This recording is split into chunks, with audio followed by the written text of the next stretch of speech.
Good evening, ladies and gentlemen. This is Harry Muppet. Welcome back to another Starcraft 2 Daily Masters cast. Going to be casting an awesome PvP for you today.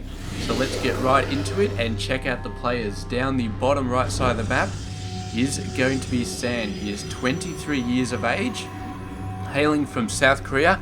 He plays for the Yo Flash Wolves team, and there we go, Yo Flash Wolves down the bottom right. I can't remember where this replay came from, but any sort of PvP, I think this is actually relatively recent from one of the Asus games. There's the Asus ROG tournament, I believe, just recently happened, so yes, very, very awesome stuff. We do have up the top right side, his opponent is going to be Deer, and these guys actually look, yeah, they look pretty close. They look, I'm just looking at the photos and they look pretty similar, so that's all I wanted to say. But yeah, pretty awesome stuff. And yes, Dia is 19 years old, also from South Korea, and plays for the Mouse Sports team. Now, as we can see from the latest icons, we've got these beautiful little team-related icon thingy-bobs there, and I assume it doesn't look like Yo Flash Wolves has one of them. It does have this icon, but not the other one. So very, very interesting stuff there. And yes, it does look like both of them are going for a Stargate play early on. So maybe dual oracles, following them up with stalkers, I guess, to defend against the opposing player's oracles. I'm not sure if this is any sort of special. The fact that these probes are highlighted, maybe this is the level 35 thing that happened. I'm really not sure. Maybe this is just a added thing that they've added recently. I haven't actually played 1v1 ladder in quite some time. I've been quite busy playing Eve, but maybe I should go in there and see if it's a general sort of change. Very, very nice there, taking out that probe before I could see too much. And we actually do have a Twilight Council going down for Dia. And what is the play for San? I'm really not sure. He's got that early double gas with the early cyber core going down, or fast cyber core anyway, so I would have thought there was some sort of level 2 tech going on which required the cyber core, but here it is. There is the Stargate, and he actually went for the Nexus before the Stargate, so it gets him a little bit more economy, a little bit safer. And Deer, on the other hand, is going straight for the Dark Shrine. Going to be trying to get out a lot of early aggression. He's got a pylon over here. I don't know if he can warp in over that side. I wouldn't have thought so, because if he was planning for that, he would have put the pylon a little bit closer. And this cute little doggy thing, I don't know what he's doing, but we do have a mothership core coming in. One kill, probably the probe that was trying to bust in on Deer's base before, and now going in, and with a stalker in tow, I do not think this mothership core is going to survive. There it goes, going to be warping back out of there, and did not want to lose that, because of course any early attacks on the base, very, very bad. You need to be able to overcharge the Nexus ASAP. It's a great defensive mechanism, and this Phoenix actually is scaring the mothership core for a second. Look at the timing. I mean, it looks like San finished a little bit before Deer, but they are so close in their timings for the gateway tech. And here we go. Deer moving out is getting Blink as well, and he's just about to get out some Dark Templar. I feel like he's actually very interesting here. I'm not sure why he hasn't built a single Dark Templar yet. He may have seen the Oracle out for San and decided, you know what, Dark Templar probably not a good idea at this point. I don't know why. Is there a new color or something, or are these just guys just very bright and shiny for I really don't know why they're so bright and shiny, but yes, very, very interesting. Very interesting. So the Phoenix coming on in, going to be coming on, just doing a bit of a scout, sees the extra 2 gateways, sees the Dark Shrine, but he's not remotely worried about the Dark Templars anymore. He's got a beautiful Oracle out there, the defensive Oracle, to overcharge and get the cloaked vision if he needs to, and you can assume an Observer is going to be coming out of that robotics facility. Maybe an Immortal early, but probably the Observer, and there it comes, so should be fine. Dia is building up a lot of Stalkers, and is going to try and do some sort of offensive once he gets Blink, which is just about to finish right here. So this Stalker going to get taken out. The Nexus being overcharged though, and Blink is not going to help these guys dealing with the Nexus overcharge. So just got to fall back, build a couple more Stalkers. He should have some in defense though. And there they go, instantly blinking to try and chase this, and that is revealed to Sand exactly what sort of tech he is facing off against. Here we go, Hallucinated Phoenix jumping up the top, does a quick scout and then allows the Blink Stalkers to blink up. Is he thinking about it? He's a little bit skittish. He sees all these forces up there, including the Void Ray. And there we go, the Phoenix destroyed, so no longer can they warp up. But I guess Deer decided that it wasn't a good idea given how many forces he saw on the top ramp, so decided not to do it. But his window is rapidly dwindling. One Immortal is out, and a second Immortal about to come out as well, so the Blink Stalkers no longer going to be that useful. Are they going to try and blink up? It does not look like it. They're blinking in, trying to have a go at the Immortal, but the Nexus is overcharging and they get straight out of there, as they should, because there was no way they were going to do anything in that battle. Not with an Immortal in there and not with the Nexus being overcharged. So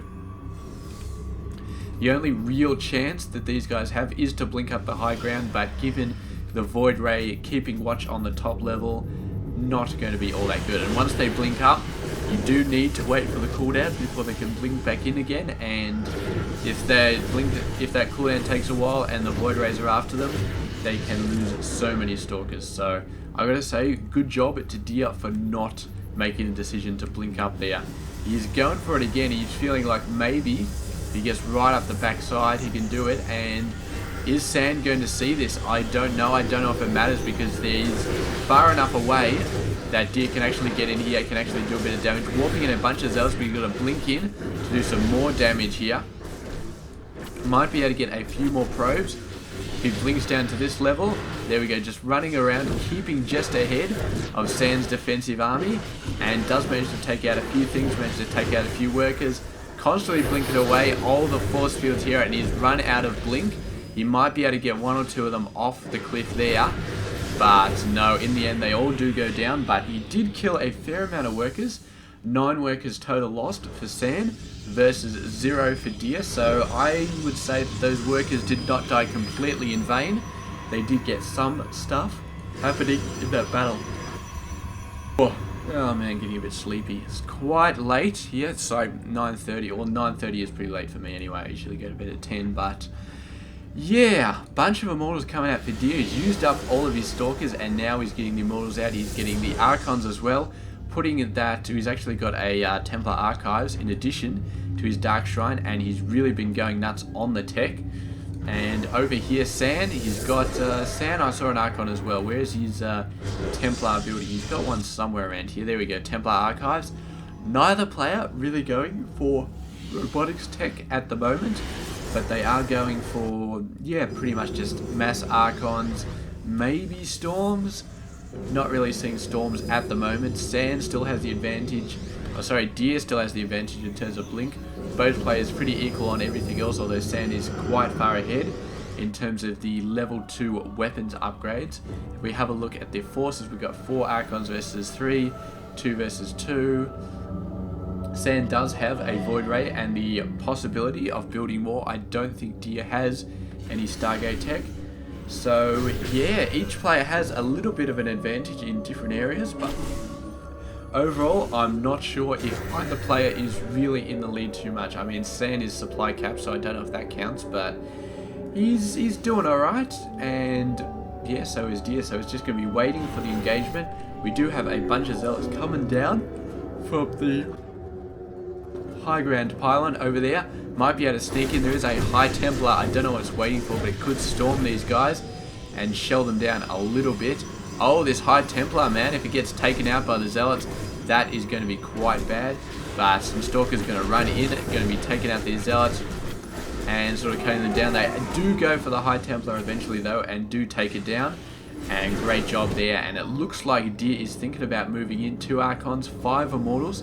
But Sand, with a very, very big army, he's gotten up 5 Immortals of his own and managed to get up about 5 Archons. So he's really been pushing the Archons quite heavily. and Deer is going to have a lot of trouble dealing with this force. I think he's just going to have to back off here, because I don't think he's got enough to deal with that many Archons. And Sand with the 2 weapons. Deer has gotten 2 weapons, but he's still a little behind on 3 weapons at the moment. And here we go, the Time Warp's doing so much damage, putting down some force fields to trap them, and there's so many Zealots really, really running fast here, constantly using their sprints. Another Immortal will go down. I don't think he can save it, although some very nicely placed force fields sort of stopped the army, but in the end still managed to run away. And Deer pulling together a bunch of forces, getting a bunch of Archons. I don't know if it's enough though, and he's just going to have to rely on a choke here to really stop those Zealots from swarming him and see if that can possibly help. But Sand is just got an overwhelming number of forces here, and if these Archons get into range, I really feel like Deer is going to be in a lot of trouble right here, a lot of trouble. But the Zealots have been mainly taken out for Sand. He's having to rely on his Archons, and the Archons are starting to go down to heavy Immortal Fire, and now it's just going to be Immortals versus whatever the hell Deer has. So Sand does have a ton of Immortals, and they are destroying a lot of stuff, but some reinforcing Zealots coming in, and Immortals are horrible at dealing with Zealots. They've got no buffer zone to protect her anymore, and they're basically having to fight for themselves. And with the Zealots coming out now, it's all sorts of bad news for Sand. He's starting to warp in some more units, pumping out some quick Archons to help save himself from these Zealots, and the Archons are doing a lot of damage to the Zealots, really knocking them out nice and fast, and he's managed to buy himself a bit of a lead here. Zealots are no longer a good option for Deer to be reinforcing, so I don't know what else he can think of. He's got a High Templar out there, not enough energy for a Storm, and he may end up losing this base, and he's actually given the GG there, so very, very unfortunate there. And I actually thought this was a lot longer game, but yeah, which was, it's 30. I thought I was casting a 30-minute game. I'm sorry, I thought it was going to be that long, but apparently it's only 18 minutes, so there's obviously somebody who just sits in there and stays. But anyway, whatever. It was a great game by Sand, really putting out a lot of forces very, very quickly, and managed to just overwhelm in the end. Deer just, he looked like Deer might have held that off, taken out the Immortals with the Zealots, or at least putting a lot of pressure on him, but Deer pumped out a quick 3 Archons, and at that point, Sand pumped out a quick 3 Archons, and at that point Deer just had nothing left. His quick Zealots weren't helping him anymore, and yeah, that was it, game over. So great job there by Sand, pulling back, and it really was a case of just low-tech units. I mean, the Immortals were the biggest we saw. I suppose Archons are high-tech units, but low rushing. We didn't see any sort of massive Colossus play, massive air play, massive armies. It was just get out as much forces as you can, throw them at your opponent, do a nice counter, see how it works out, warp in some reinforcements at the right time, and Sand pulled it off very, very nicely off the attack of Deer, which didn't quite work out. So great job there, and thank you very much for watching this game. This has been Hairy Muppet. I hope you enjoyed this game.